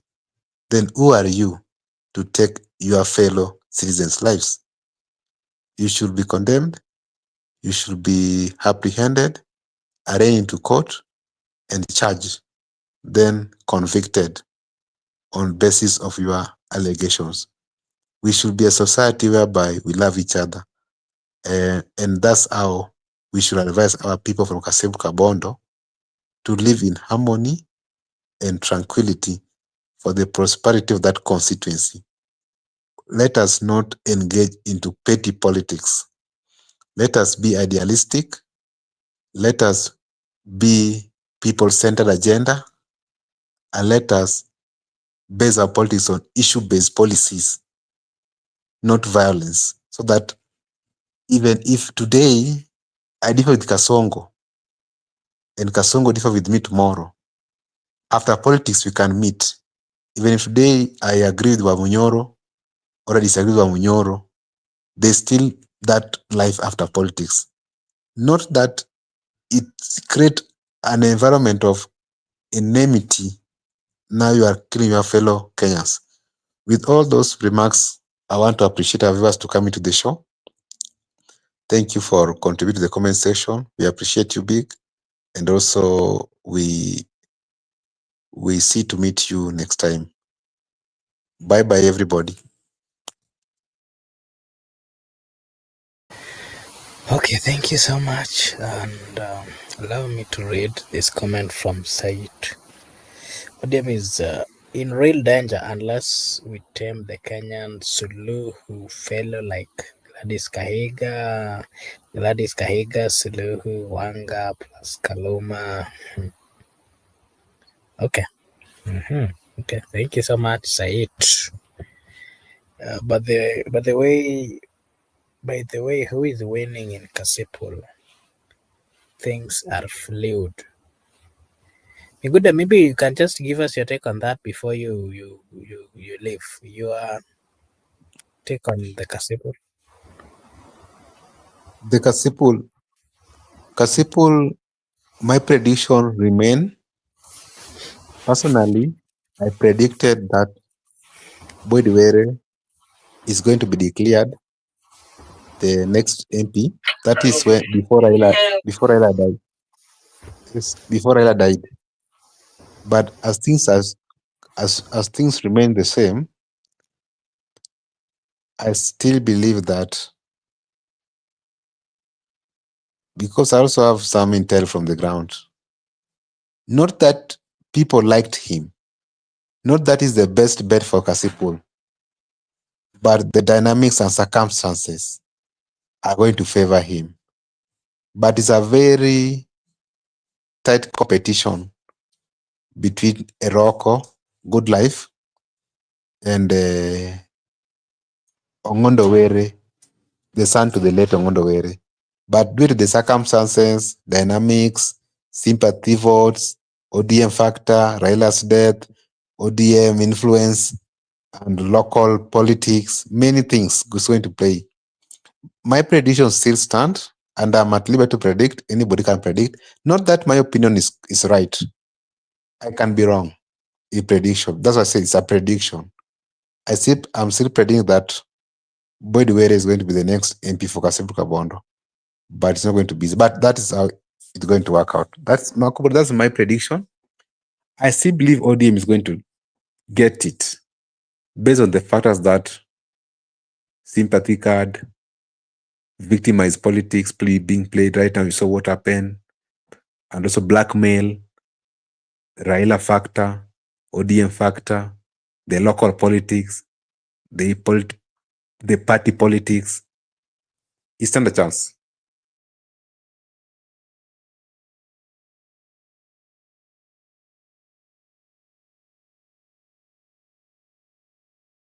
Do we have clanism in Luo Nyanza? Good.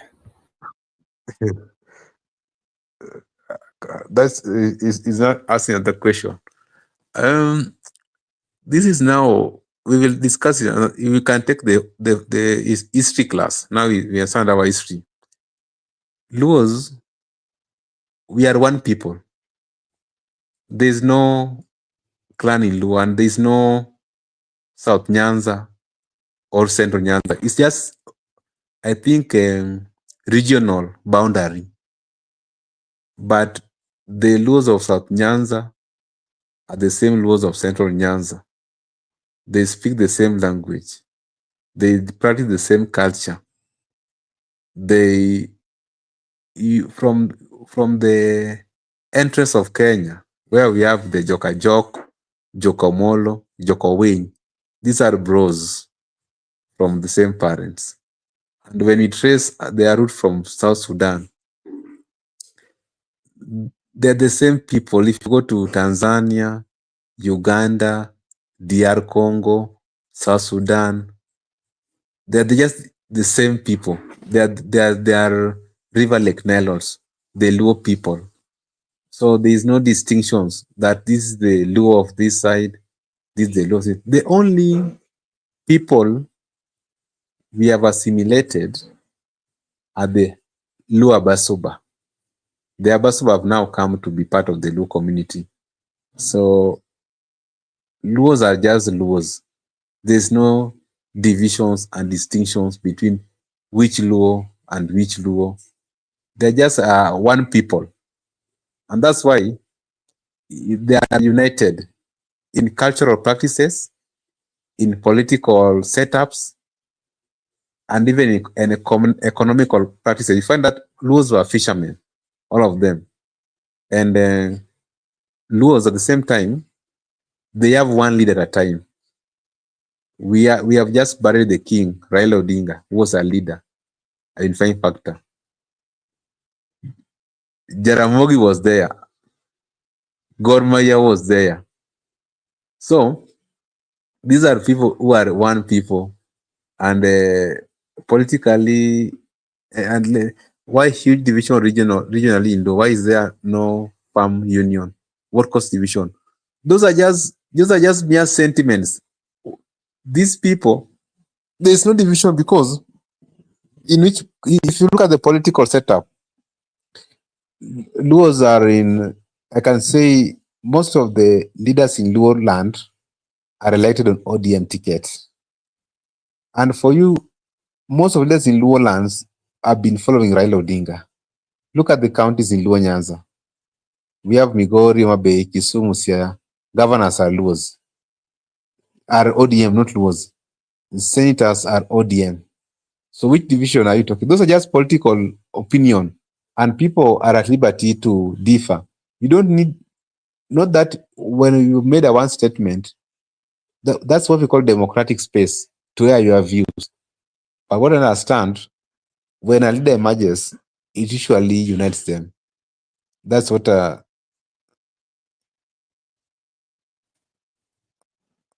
those are now, there are some, I can say, just like any other community or family, there can be disagreements. So those are just normal. People, like, maybe you can hate your brother, you can hate your neighbor, you can hate your homestay. But what stand out is that Luos are one people, even if they have differences in their regions in terms of leadership, in terms of what, but they are one people. What stand out is that Luos are one people.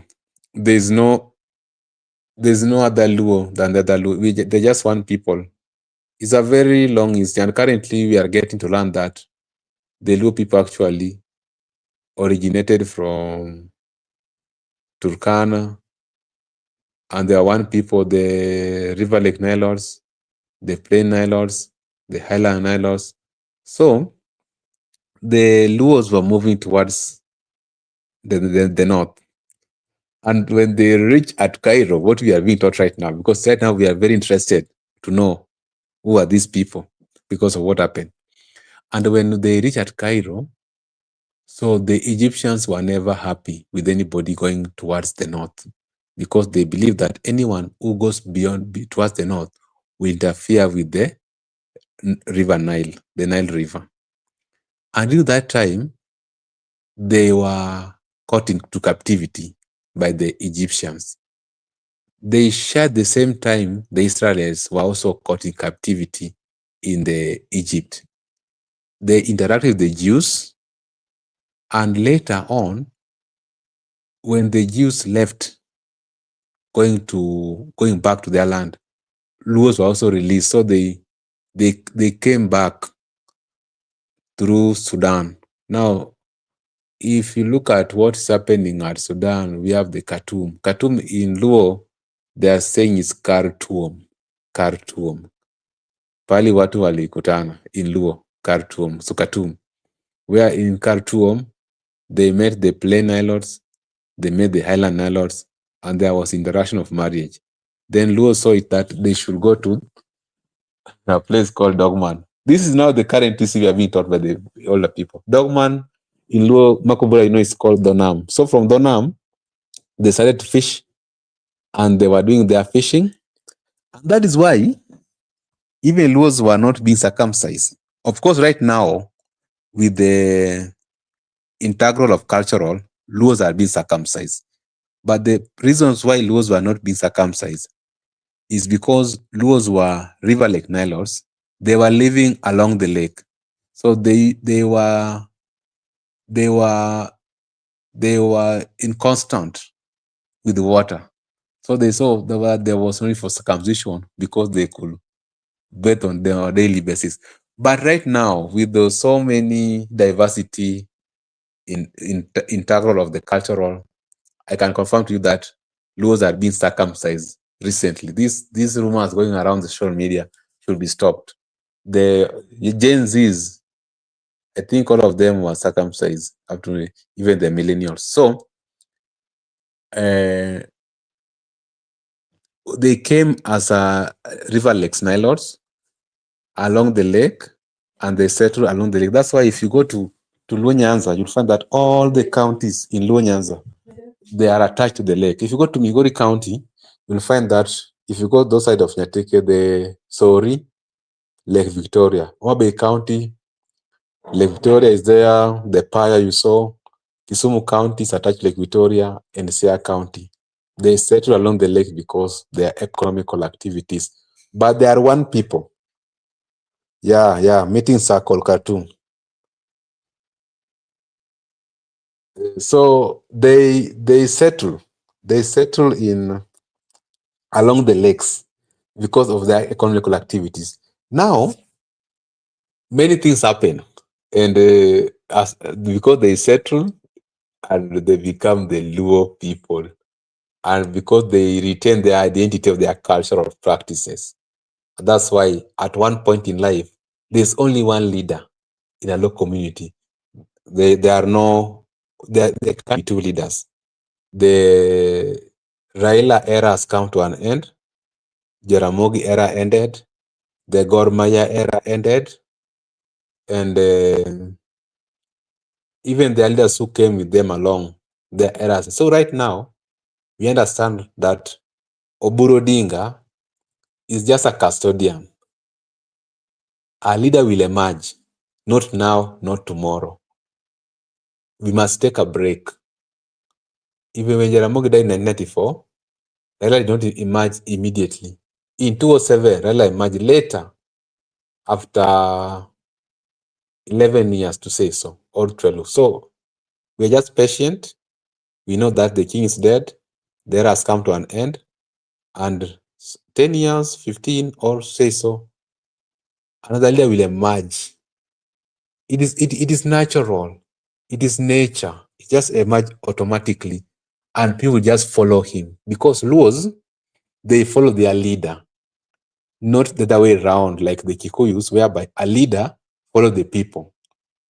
Kikuyus, a leader must go where the people are, and that's why right now Gachagua is going where the people are, and because Uhuru was not with the people, that's why even his endorsement to Raila was not useful, because the people already had moved on with William Ruto. So that's the diversity of our culture. Both follow the leader, not the other. That's why right now, it's very difficult for Wanga to take Luos to Ruto, because Wanga they are not following Wanga. They were following Raila. Until that time, they will get a leader. Now, right now, no one can negotiate on their behalf. But a custodian older, Oburu Odinga, can negotiate. So I think Makobura, that is a brief history. We are still doing a little bit of research. We will know more about, because you must know, who are these low people? Who are they? Where are they coming from? Who are they before? And I think most of the cultural activities, they borrowed from the Jews when they were in Egypt. Most of the cultural activities, like the issue of governance structure. And remember, even there are so many history. For now, that is enough. Yeah, Marco, let me conclude with this one. Said seems to know a lot about these Luo people.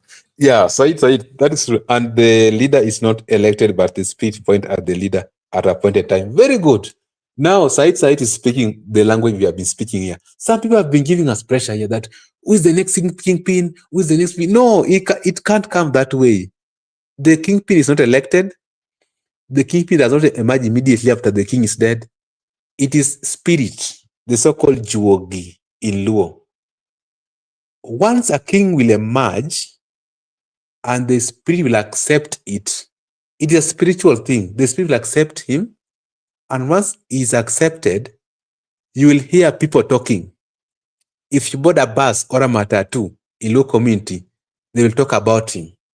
If you go to a marketplace on a market day, they will talk about him. If you go to Luo churches, they will discuss about him. If you board a motorbike, they will talk about him. If you go to this women chama, they will talk about him. If you go to any gathering places, of course, currently we have Bunge la Wananchi. If you go to Luo Bunge la Wananchi, they discuss about him. If you go to Luo funerals, they discuss about him. If you go to watch Luo tournaments, they will discuss about it. So when people are talking about you everywhere, if you go to Luo classrooms or schools where Luos are dominant into the villages, the grade 1, 2, 3 will talk about him. The high school will talk about him. Everywhere. So when people talked about him, and one day, if he made a decision, he will. That's how people will. That's how the issue. Because I remember when we were young, when we were in grade 3, we used to talk about Raila Odinga, everywhere. Raila Odinga. I think that's grade 3, Raila Odinga, and that's how Raila emerged. I think that's how it is not an elective seat. It is the spirit that settles on somebody. And when the spirit has not settled on you, and even if you try by all means, you are not going anywhere. So that is a spiritual thing.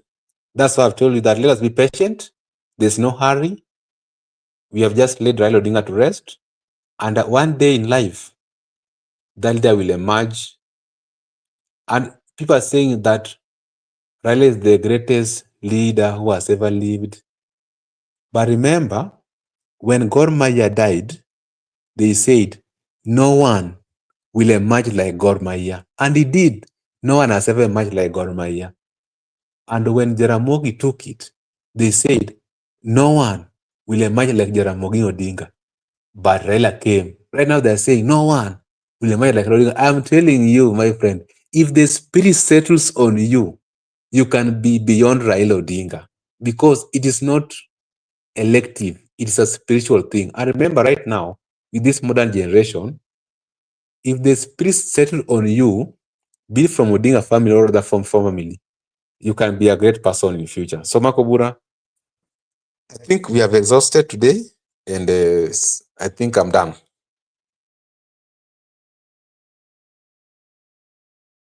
Okay, thank you so much for giving us that elaborate history. The good friend Said, I think Said has gotten that explanation so much. I mean, in a better way. And Said is saying, if you search, there is no grave that has been honored and visited like Raila. Okay. Yeah. So, to our viewers, thank you so much. You were just having a conversation on why Kalonzo and delegation visited Bondo, that is Opoda farm. And part of that is, of course, to honor the late Raila Amolo Odinga and to remember the friendship that they had together. That is what we've been part of the discussion we're having tonight, and I want to take this opportunity to again thank everyone who joined us this evening.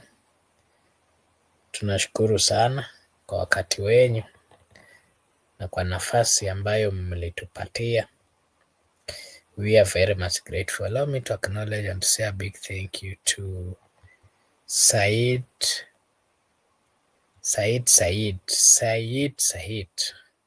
Not forgetting, I saw a good friend.